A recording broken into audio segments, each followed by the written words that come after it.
Ce soir, à l'émission, on fait le point sur les demandes anticipées d'aide médicale à mourir. Lorsqu'ils apprennent qu'ils sont éligibles, ça leur enlève un poids énorme sur les épaules. Et une nouvelle clinique spécialisée en soins psychologiques ouvre ses portes à Prévost. La demande est forte. Depuis la pandémie, ça l'a augmenté aussi. En entrevue, Anne Charret nous parle d'une mobilisation pour de saines habitudes de vie. Dans l'objectif de créer des environnements qu'on dit propices à la santé dans la région des Laurentides. Et Annie Bélanger fait appel à notre générosité dans le cadre de la Grande Guignolée de Moisson-Laurentide. L'inflation là, joue un rôle important, la difficulté d'accès au logement à prix abordable. Enfin, Caroline Dionne se penche sur le premier cas de grippe aviaire au Canada.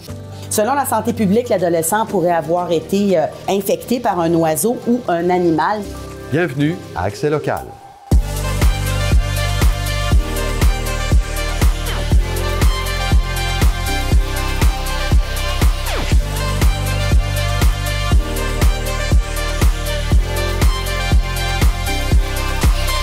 Mardi 12 novembre 2024, bon début de soirée, c'est Claude Desjardins en compagnie de Clara Maté-Genet. Bonsoir Clara. Bonsoir Claude. Clara, les demandes anticipées d'aide médicale à mourir sont maintenant acceptées au Québec depuis le 30 octobre et vous voulez faire le point avec nous. Oui, Claude, en juin 2023, donc, la loi québécoise concernant les soins de fin de vie a été modifiée pour inclure aux dispositions légales sur l'aide médicale à mourir les demandes anticipées. Et donc, cette nouvelle mesure est entrée en vigueur officiellement il y a moins de 2 semaines. Ces demandes concernent les personnes atteintes d'un trouble neurocognitif dégénératif, ce qui veut dire les différents types de démence, comme l'Alzheimer, par exemple, ou encore la maladie de Parkinson. Des maladies qui sont physiques, donc, parce qu'elles touchent le cerveau, mais qui entraînent une perte du jugement libre et éclairé. Donc, Clara, ce dernier point-là est essentiel pour faire une demande d'aide médicale à mourir. Oui, tout à fait. Il faut absolument que ce soit la personne concernée, bien sûr, qui prenne la décision pour elle-même et en toute connaissance de cause, ce qui signifie que jusqu'à maintenant, une personne ayant reçu un diagnostic d'Alzheimer, par exemple, avait 2 choix légaux qui s'offraient à elle, soit demander l'aide médicale à mourir alors qu'elle était encore relativement en forme et qu'elle avait son plein jugement, ou alors ne pas demander l'aide médicale à mourir et décéder des suites de sa maladie. Selon Georges L'Espérance, neurochirurgien et président de l'Association québécoise pour mourir dans la dignité, ce changement dans la loi apporte un grand soulagement auprès des personnes malades. On peut l'écouter. Ces gens-là vont pouvoir continuer de profiter d'une certaine qualité de vie, en autant qu'ils sont un petit peu entourés, tout en sachant que plus tard, elles n'auront pas à subir l'ignominie de cette maladie, de cette dégénérescence de la personnalité, dégénérescence de tout ce qu'a été la personne pendant toute sa vie. Ces gens-là, lorsqu'on les accepte, lorsqu'ils sont éligibles, lorsqu'ils apprennent qu'ils sont éligibles, ça leur enlève un poids énorme sur les épaules. Clara, les demandes anticipées sont désormais incluses dans la loi québécoise. Qu'est-ce qui arrive au niveau fédéral? Alors, le Québec est la première province qui offre ce soin.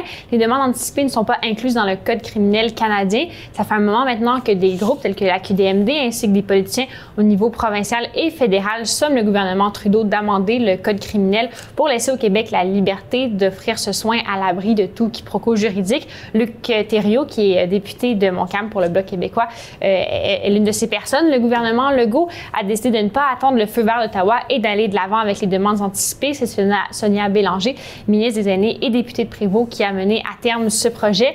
Le Québec était même prêt plus rapidement que ce qui était prévu initialement pour mettre en place cette mesure. Le directeur des poursuites criminelles et pénales a fait savoir qu'il n'intenterait aucune poursuite contre les médecins et infirmières prestataires d'aide médicale à mourir dans ce contexte, si tous les critères sont bien respectés, évidemment. On peut écouter à ce propos M. L'Espérance.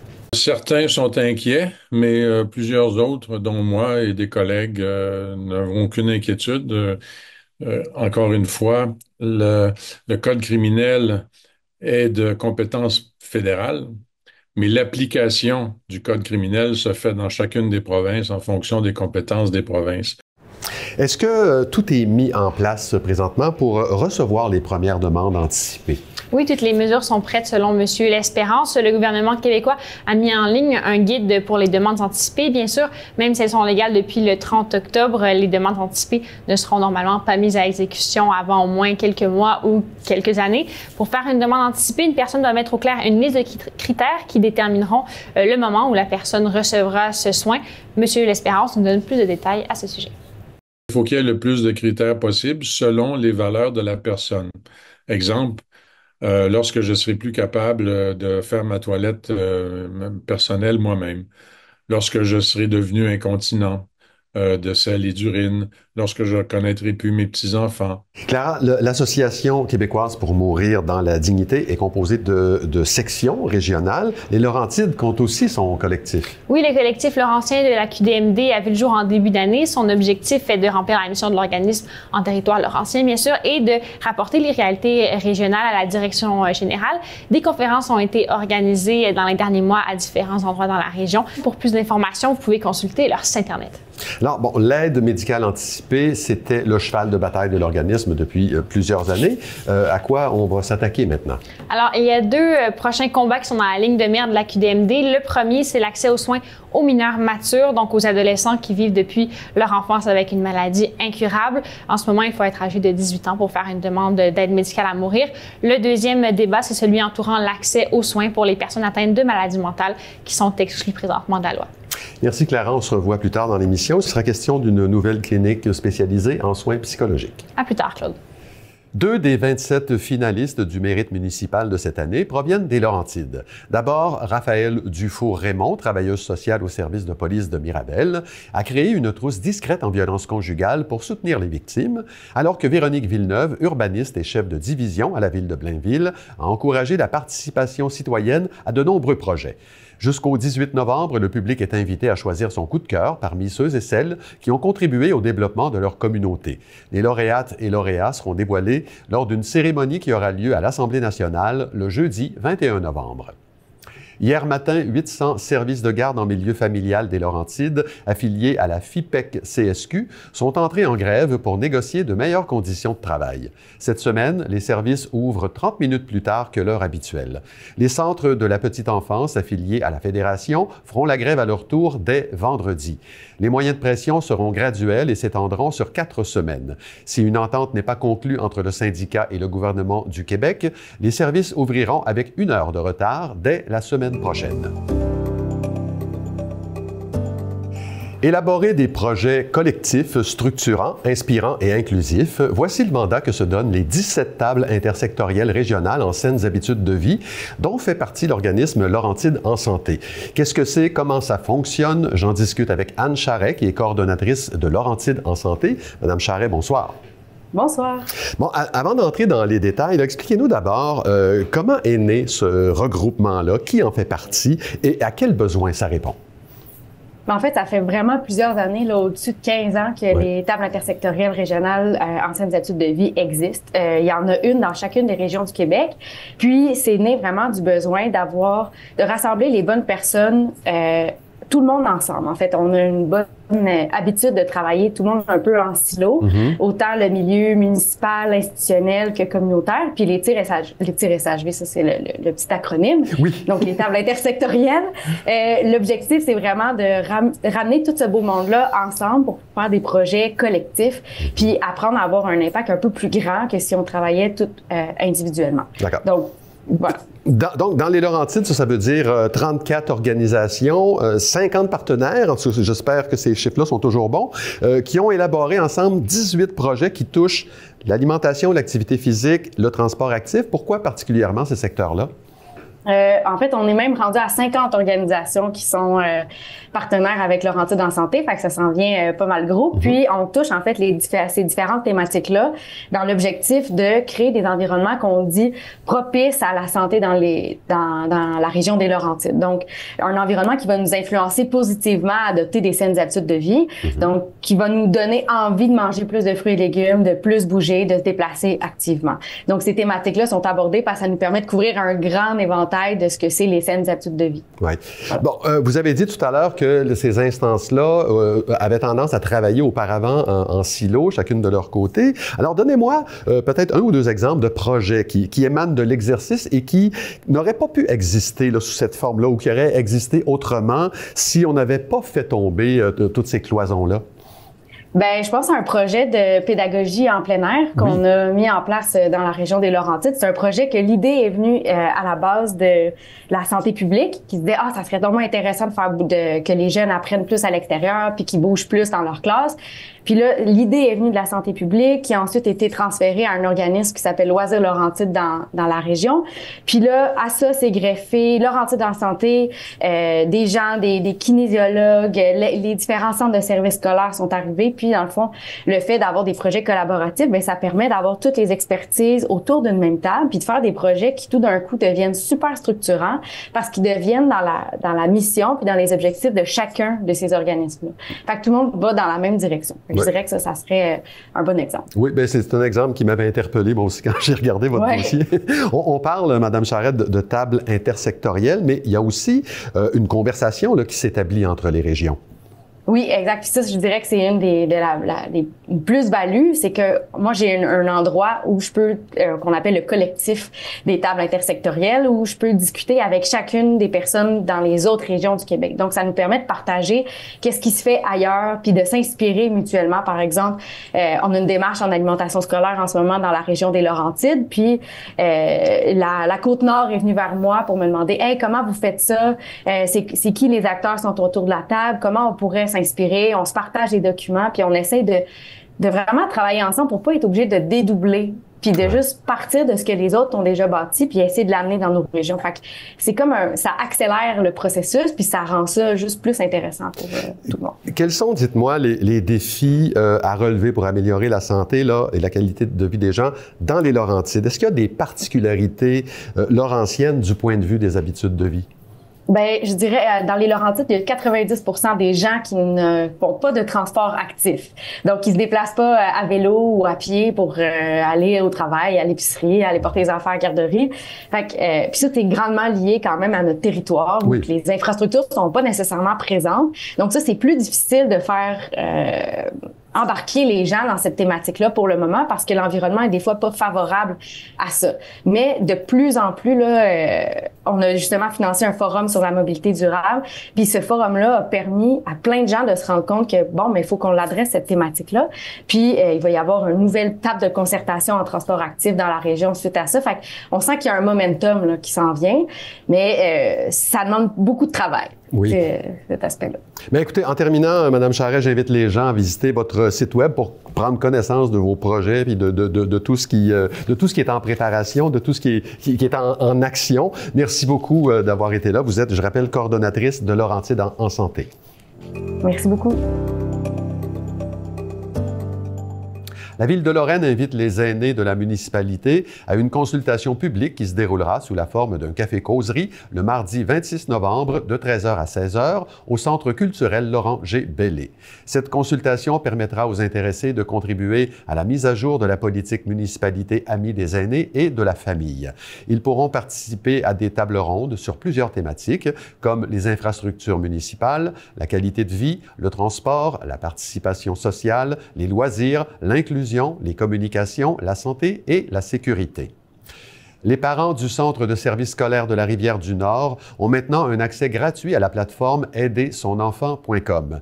Cette plateforme, créée pour aider les familles à faire face aux défis du quotidien, offre des trucs et des astuces, des conseils d'experts et des contenus soutenus par la science.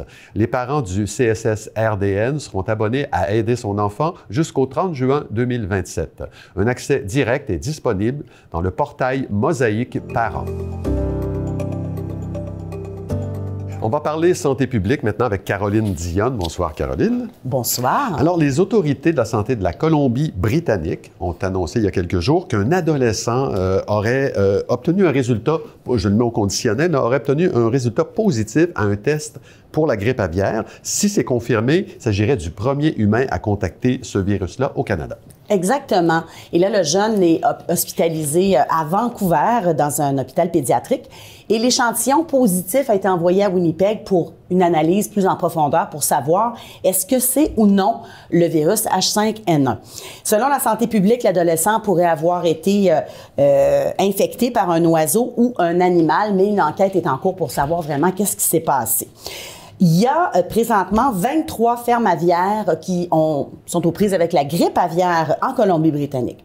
Mais au Québec, on n'en a pas pour le moment. Il n'y a pas d'éclosion à proprement parler non plus dans les fermes aviaires au Canada. Mais le virus circule beaucoup dans le monde. Il y a quand même 80 pays qui sont aux prises avec ce virus-là. Et les États-Unis ont présentement une épidémie de grippe aviaire, mais dans les troupeaux laitiers depuis le printemps dernier. Mais ce n'est pas le cas ici, c'est pas le cas chez les bovins, ni aucun animal d'élevage. L'influenza aviaire, c'est une maladie à déclaration obligatoire. Donc, si quelqu'un soupçonne un cas dans son élevage, il faut absolument le rapporter à l'Agence canadienne d'inspection des aliments.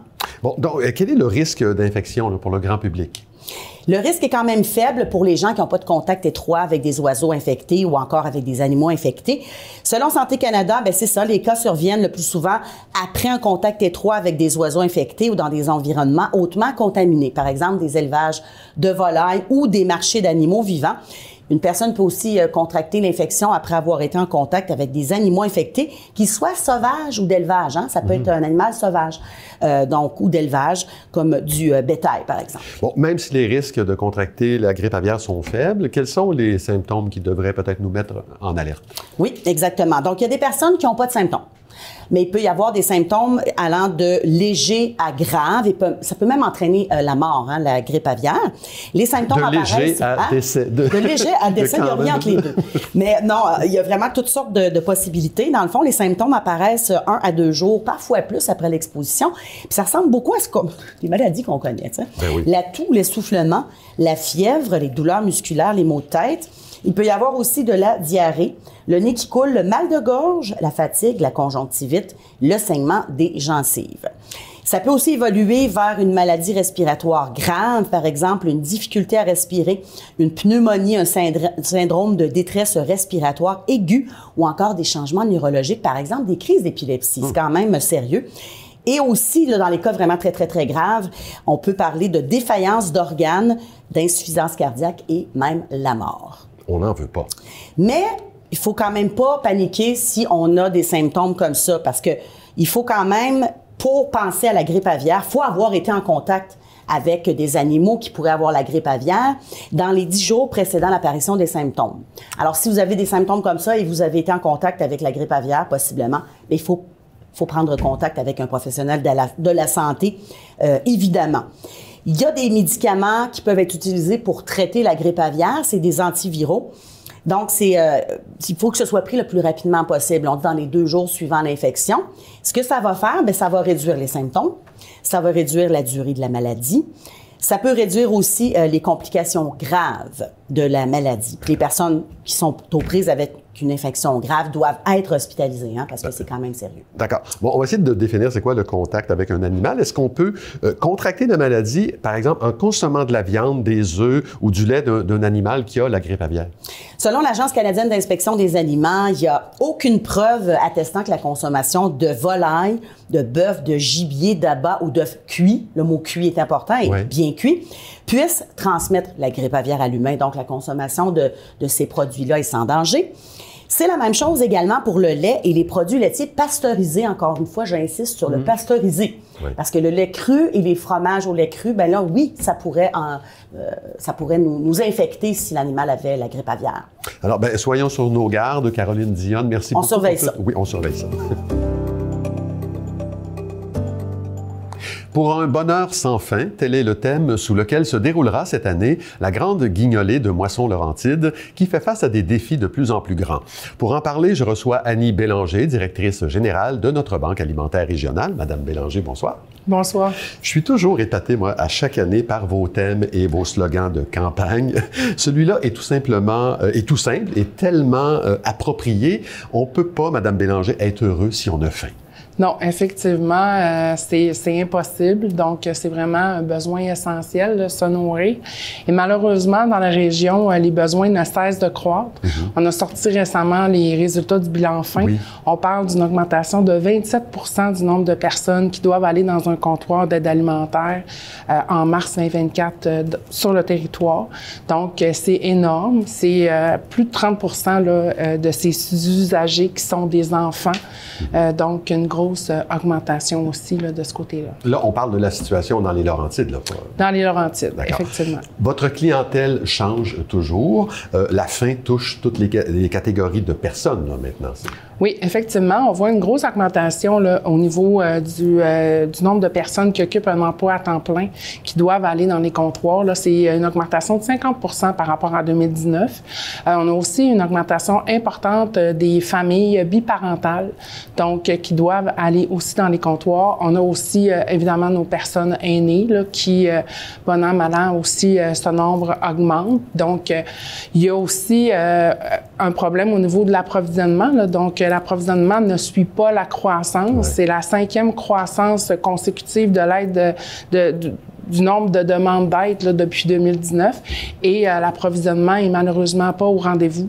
Donc, 70% des organismes ont dit avoir manqué de denrées pour aider un plus grand nombre de personnes. Donc, c'est pour ça qu'on a vraiment besoin que notre guignolée pour un bonheur sans fin soit un grand succès, qu'on puisse recueillir des dons en denrées non périssables et des dons en argent aussi. Il y a les étudiants aussi qui sont très touchés. Là. Oui, effectivement, c'est une augmentation de 95% de la clientèle des étudiants, alors que si on souhaiterait que ces jeunes puissent se concentrer sur leurs études, là, de plus en plus doivent occuper un emploi, puis en plus, ils n'y arrivent pas. C'est certain que le coût, l'inflation là, joue un rôle important, la difficulté d'accès au logement à prix abordable aussi. Là, donc, c'est tous des facteurs qui ont un impact sur la population.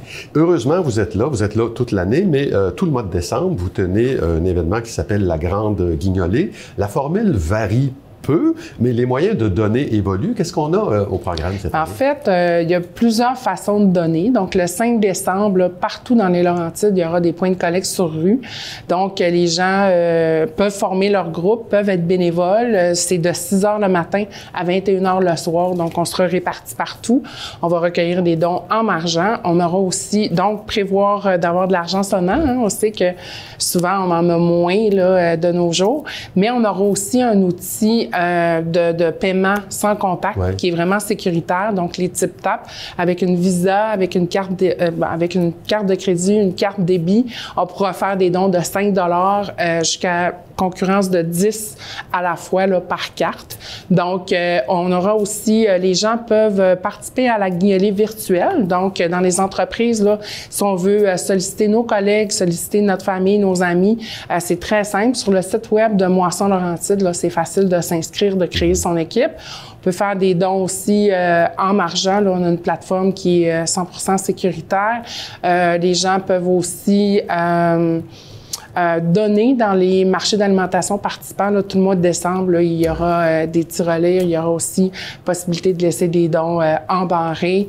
Donc, il y a de multiples façons d'aider. Des besoins spécifiques en termes de denrées? Bien, en fait, ce qu'on recherche, là, c'est vraiment des produits non périssables, donc des conserves de fruits, de légumes, de viande, des produits d'hygiène pour la famille, pour la maison, pour le corps aussi. On recherche des pâtes, sauces pour pâtes, là, ce type de produits. Okay. Donc, ça dure tout le mois de décembre. Il y a une nouveauté sur votre site, moi, qui m'amuse. On appelle ça un calculateur d'impact. Ça, c'est formidable. On peut savoir, par exemple, si je donne 20 $, je viens de financer 50 repas, je viens de générer 3 000 $ en denrées distribuées ou encore 16,7 jours de sécurité alimentaire pour une personne. On n'a pas idée de ce qu'on peut faire avec 1 $, 10, 20. Alors, j'encourage les gens à aller sur votre site. On peut faire du bénévolat aussi pour vous aider. Annie Bélanger, c'est tout le temps qu'on a.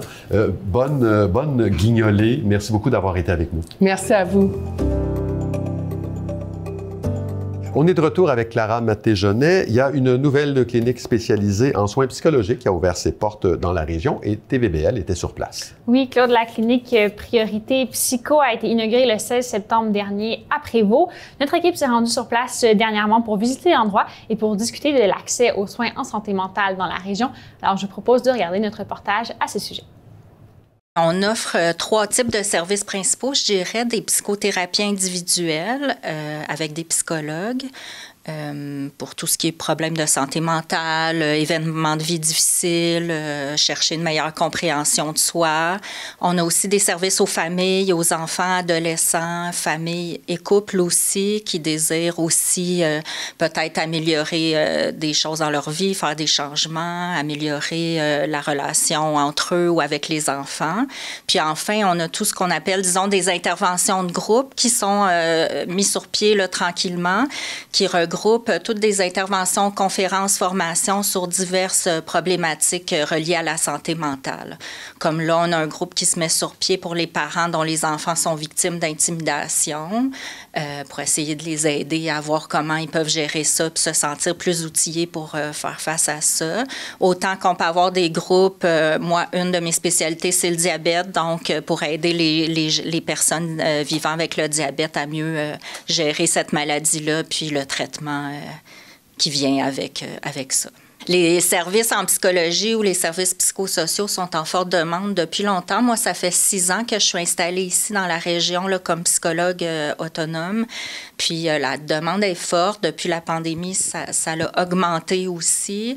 Donc, c'est ça, il y a beaucoup de demandes. Puis déjà, la clinique est ouverte depuis le 16 septembre. Puis, il y a énormément de demandes. Là, on a bien hâte de pouvoir continuer de développer l'équipe pour pouvoir répondre à tous ces besoins-là de la façon la plus rapide et efficace possible. Je dirais qu'il y a un retour positif des gens qui viennent à la clinique, donc des patients autant que des professionnels qui y travaillent. J'avais vraiment comme souhait de faire un lieu de travail très confortable où c'est un bel environnement pour pouvoir se permettre. Ici, c'est un lieu de réflexion où on se pose puis on fait plus de l'introspection, disons. Fait que c'est un lieu propice à ça, bien insonorisé.